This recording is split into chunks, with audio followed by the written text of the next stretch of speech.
So here's what's happening with ChatGPT 5.2. The model shifted its default posture. And in plain English, that matters more than people realize. For the last 2 years, I've trained Chat to match my tone, mirror my directness, lean into sarcasm, pattern calling, and conviction, and not second guess every premise I put on the table. And that worked until 5.2.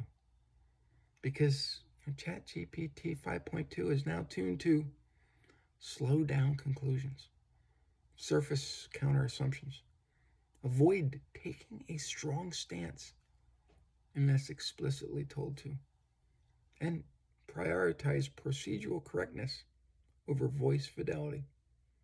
So when I tell Chat to sound like me, the model responds with something like, "Before I agree with you, let's examine the framing."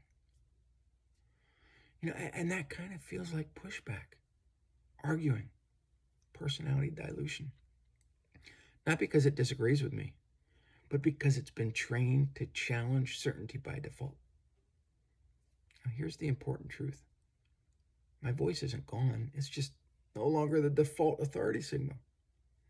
Older versions treated user consistency as authority.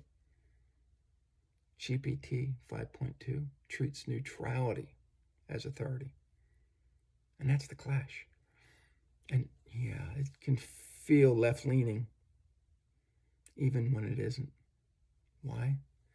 Because when a system is trained to soften absolutes, contextualize power, avoid moral certainty, question dominant narratives, it can feel skewed, even when it's trying to feel or be neutral, especially to someone like me who speaks decisively, calls BS quickly, and doesn't hedge when experience backs the claim. So, no, it's not pushing leftist views, it's just pushing procedural caution over earned confidence. And that's a bad fit for my style. GPT 5.2 stopped default trusting strong personalities. And I'm exactly the type of user who notices immediately. How about you?